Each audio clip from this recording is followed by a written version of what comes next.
Kejadian pasal 50. Lalu Yusuf merebahkan dirinya, mendekap muka ayahnya, serta menangisi dan mencium dia.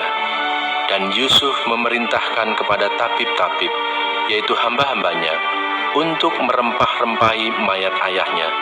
Maka tabib-tabib itu merempah-rempahi mayat Israel. Hal itu memerlukan 40 hari lamanya. Sebab demikianlah lamanya waktu yang diperlukan untuk merempah-rempahi. Dan orang Mesir menangisi dia 70 hari lamanya. Setelah lewat hari-hari penangisan itu, berkatalah Yusuf kepada seisi istana Fir'aun, "Jika kiranya aku mendapat kasih-Mu, katakanlah kepada Fir'aun bahwa ayahku telah menyuruh aku bersumpah. Katanya, tidak lama lagi aku akan mati. Dalam kuburku yang telah kugali di tanah Kanaan, disitulah kau kuburkan aku. Oleh sebab itu, izinkanlah aku pergi ke sana, supaya aku menguburkan ayahku, kemudian aku akan kembali." Lalu berkatalah Fir'aun, "Pergilah ke sana dan kuburkanlah ayahmu itu, seperti yang telah disuruhnya engkau bersumpah." Lalu berjalanlah Yusuf ke sana untuk menguburkan ayahnya, dan bersama-sama dengan dia berjalanlah semua pegawai Fir'aun, para tua-tua dari istananya, dan semua tua-tua dari tanah Mesir, serta seisi rumah Yusuf juga, saudara-saudaranya, dan seisi rumah ayahnya. Hanya anak-anaknya serta kambing domba dan lembu sapinya ditinggalkan mereka di tanah Goshen. Baik kereta maupun orang-orang berkuda turut pergi ke sana bersama-sama dengan dia, sehingga iring-iringan itu sangat besar. Setelah mereka sampai ke Goren Haatat yang di seberang sungai Yordan, maka mereka mengadakan di situ ratapan yang sangat sedih dan riuh. Dan Yusuf mengadakan perkabungan 7 hari lamanya karena ayahnya itu. Ketika penduduk negeri itu, orang-orang Kanaan, melihat perkabungan di Goren Haatat itu, berkatalah mereka, "Inilah perkabungan orang Mesir yang amat riuh." Itulah sebabnya tempat itu dinamai Abel Mizraim, yang letaknya di seberang Yordan. Anak-anak Yakub melakukan kepadanya seperti yang dipesankannya kepada mereka. Anak-anaknya mengangkut dia ke tanah Kanaan, dan mereka menguburkan dia dalam gua di ladang Makpela yang telah dibeli Abraham dari Efron, orang Het itu, untuk menjadi kuburan milik, yaitu ladang yang di sebelah timur Mamre.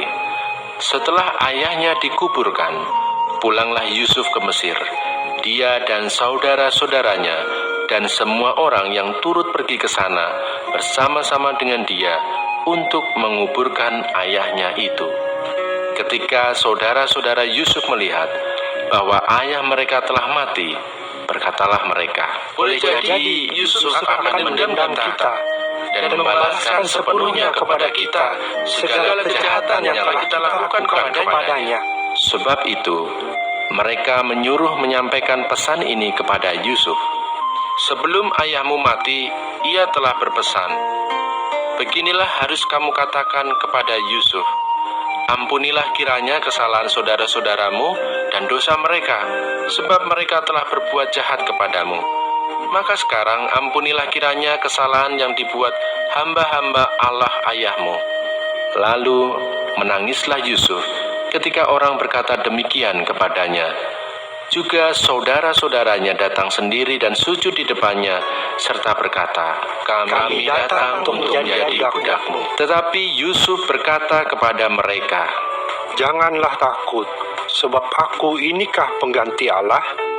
Memang kamu telah mereka-rekakan yang jahat terhadap aku, tetapi Allah telah mereka-rekakannya untuk kebaikan, dengan maksud melakukan seperti yang terjadi sekarang ini, yakni memelihara hidup suatu bangsa yang besar.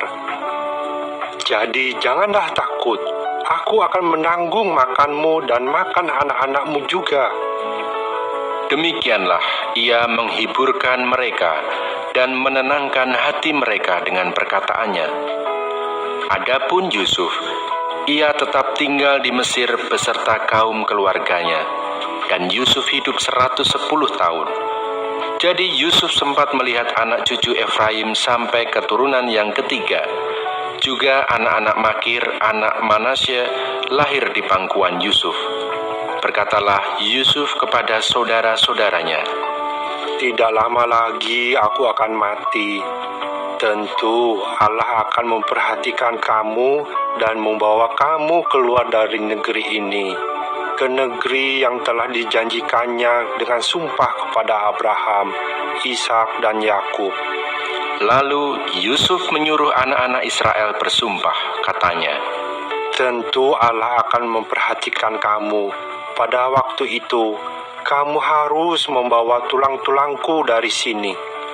Kemudian matilah Yusuf, berumur 110 tahun. Mayatnya dirempah-rempahi dan ditaruh dalam peti mati di Mesir.